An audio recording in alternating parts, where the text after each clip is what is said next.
கடைசி வரைக்கும் ஒரு கேள்வி மட்டும் எல்லா இடங்களிலும் இருந்து எல்லா சைடு இருந்துமே நிறைய புள்ளி விவர புள்ளிகளாக இருக்கட்டும், அரசியல் விமர்சகர்களாக இருக்கட்டும், நிறைய விஷயங்கள் கேட்கிறாங்க.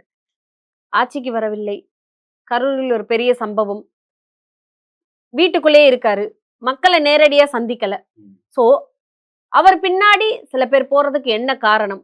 அவர் ஏன் இவங்களெல்லாம் அவங்க கட்சிக்கு வந்துட்டு அழைப்பு விடுத்து கூப்பிடணும்? அப்படிங்கிற நெறைய கேள்விகள் வருது. அதுக்கு என்ன பதில் சொல்றீங்க? இல்ல யாரு இந்த மக்களையும், மண்ணையும் மாற்றப் போறாங்க, இந்த மக்களுக்கு ஆதரவா நிக்கப் போறாங்கன்றத இன்னைக்கு மக்கள் முடிவெடுத்துட்டாங்க. உளவுத்துறை ஒரு கருத்து கணிப்பு குடுத்திருக்குது. கண்டிப்பா. அதனால இன்னைக்கு நீங்க ஒன்றியத்தில ஆளக்கூடியவர்களும் இன்னைக்கு பதட்டத்துல இருக்கிறீங்க. நேத்து நயினார் நாகேந்திரன் அவர்களுடைய பேட்டி உங்களுக்கு சான்றா இருக்கு. இன்னைக்கு த தமிழிசை சவுந்தரராஜன் இன்னைக்கு அத பத்தி பேசியிருக்கிறாங்க. எடப்பாடியார் திருப்பியும் பேசுறாரு.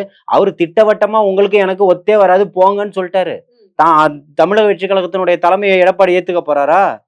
பாசிசத்தை எதிர்க்கக்கூடாதுன்னு சொல்ல போறவரு இன்னைக்கு பாஜகவோட கூட்டணி வைக்க போறாரா? ரெண்டுமே ஆகாதது. ஆகாதவங்க ஊருக்கு போகாதவங்க சொல்லக்கூடிய கதை வழி. புரியுதுங்களா? ஆனாலும் இவங்க இன்னைக்கு இததான் சொல்லிக்கிட்டு இருக்கிறாங்க. நம்ம கிட்ட ஒரு வோட் பேங்க் இருக்கு. 40% இருக்கு. 43% இருக்குன்னு இவங்க பகல் கனவு கண்டுகிட்டு இருக்கிறாங்க. ஆரம்ப காலத்துல அதிமுக தானே சார் முதல் வந்தது. அதனால சோ மக்கள் இன்னும் அதை நோக்கி போறவங்க நிறைய பேர் இருக்கலாம்ல.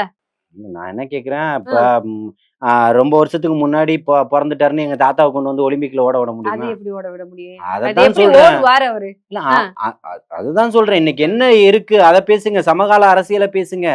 நீங்க கட்சி பழமையான கட்சி. நீங்கலாம் யாரு? நீங்க எதிர்த்து நின்னு போராடி வரலையே. தவழ்ந்து நின்னு வந்தவர்கள் தானே. உங்களுடைய வரலாறுகள் என்ன? அதிமுகவினுடைய வரலாறுகள் என்ன? இந்த கட்சியில இருக்கக்கூடியவர்களுடைய வரலாறு என்ன? கூவத்தூர்ல என்ன நடந்ததுன்னு கருணாசு சொன்னாரே. அப்ப இருக்கக்கூடியவர்கள்லாம் யாரு? எப்படிப்பட்ட ஒரு கட்டமைப்பை உருவாக்குனீங்க? அதையெல்லாம் கேட்டு தர்ம யுத்தம் நடத்தினவர் தான் இன்னைக்கு வெளியில தள்ளப்பட்டிருக்கிறாரு. அந்த அம்மையாரால தொடர்ச்சியாக அந்த அம்மையார் இருக்கிற வரைக்கும் ஓபிஎஸ் அவர்களை தான் 3 முறை முதல்வராக கொண்டு வந்து உட்கார வச்சிருக்கிறாங்க. அதெல்லாம் மாத்த முடியுமா? மறுக்க முடியுமா?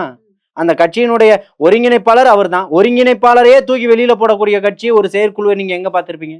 கட்சி கட்டுப்பாடு யார்கிட்ட இருக்கும்? ஒருங்கிணைப்பாளர்கிட்ட இருக்கும். ஆமா, கண்டிப்பா. ஆனா நீங்க எப்படி தூக்கி அவரை வெளில போட்டீங்க?